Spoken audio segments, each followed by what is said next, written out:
pelajaran baru ini ya. Nah, ini adalah apa? Kamu ya. Nah, keyakinan kelas ini sama seperti kesepakatan kelas, sesuatu yang dapat diterapkan di dalam kelas atau disebut dengan aturan. Contohnya seperti keyakinan kelas itu harus ada ide dari anak-anak dan ibu guru. Ini adalah kerjasama kita untuk membuat keyakinan kelas. Kita bekerja sama, maka kita bisa menuruti keyakinan kelas itu. Sekarang kita diskusi untuk menentukan keyakinan kelas. Ibu bagikan kelas, nanti anak buat di kertas itu. Setelah dibuat, anak-anak tempel di depan. Setelah ditempel, kita simpulkan keyakinan kelas kita. Ya.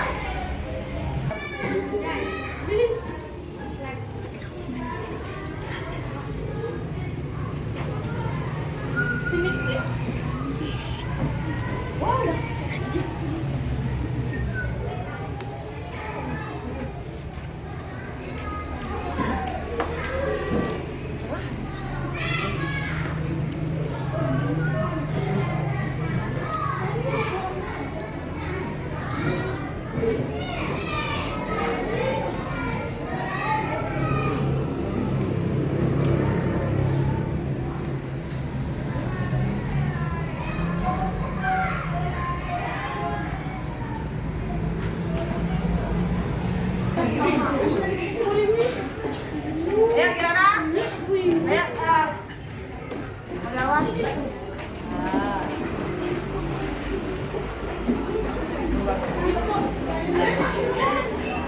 Sabia? Ya, ini nomornya untuk. Jaga kembali ke tempat ya. Kesimpulan keyakinan kelas hari ini adalah dibacakan oleh Dama. Coba Dama. Berdoa sebelum belajar, menghormati teman, menghargai teman, tolong menolong dengan teman, melakukan kewajiban tiket, meminta maaf jika berbuat salah, selalu rukun dengan teman. Om Swastiastu Bapak. Terima kasih untuk hari ini.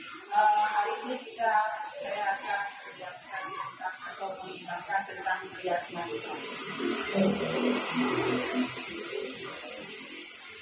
Keyakinan kelas itu sama seperti yang kita anggap yaitu aturan kelas, sama atau kesepakatan kelas. Ya. Itu adalah merupakan sesuatu yang dapat diterapkan di lingkungan kelas. Ya, ini adalah dasar kita untuk membuat peraturan kelas. Contohnya adalah ini, selalu berdoa sebelum memulai kegiatan, menghargai teman, menghargai teman, menolong teman. Ini perlu dilakukan sebelum kita memulai tahun ajaran baru. Dan kalimatnya ini tolong kalimat yang bersifat positif, tidak boleh negatif. Misalnya tidak boleh mengejek hewan, itu bukan termasuk kesepakatan. Kalau tidak. Nah, kita lanjutkan lagi. Ini adalah dasar kenapa kita membuat keyakinan kelas. Setiap insan, setiap anak memiliki 5 kebutuhan dasar pokok. Yang pertama, bertahan hidup. Ini setimpal. Misalnya makanan, kasih sayang, ya anak-anak itu yang pertama. Terus yang kedua, kasih sayang dan rasa diterima. Ketiga, kebebasan. Keempat, kesenangan. Dan yang terakhir, penguasaan. Jika salah satu ini tidak terpenuhi, maka akan ada pelanggaran disiplin.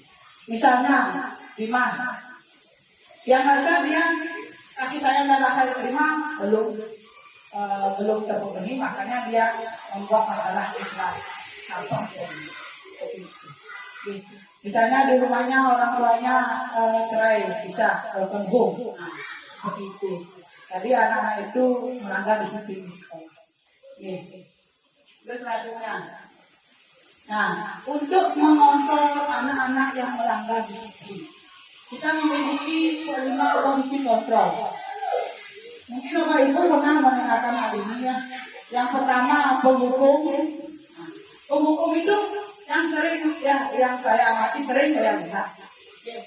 Penghukum itu biasanya ciri-cirinya adalah kata-katanya yang keras, agak ngegas sedikit, dan seperti itu kata-katanya. Patuhi aturan saya atau awas. Kamu selalu saja salah. Pasti marah kalau menghukum. Yang kedua, pemberi rasa bersalah. Ini kata-katanya berbeda dengan penghukum. Agak lemah lembut. Ibu sangat kecewa sekali dengan kamu. Berapa kali kan Bapak harus memberitahukan. Dia lemah tapi memojokkan anak, membuat anak merasa bersalah, membuat anak merasa tidak percaya diri.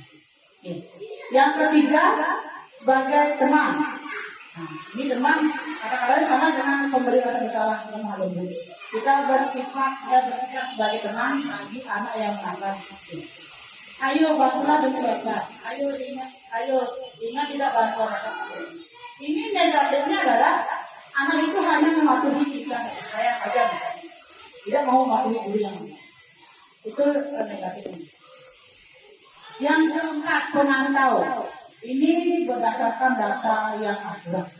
Setiap melakukan kesalahan anak salah. Makanya peraturannya apa? Apa yang kamu lakukan? Sanksi atau konsekuensinya apa? Guru itu kalau pemantau itu memiliki data yang tepat. Misalnya kemarin hari Selasa 5 melakukan hal ini, besoknya hari Rabu melakukan ini.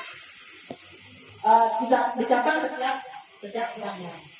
Dan yang terakhir adalah ini yang diharapkan supaya ibu bapak memiliki peran manajer.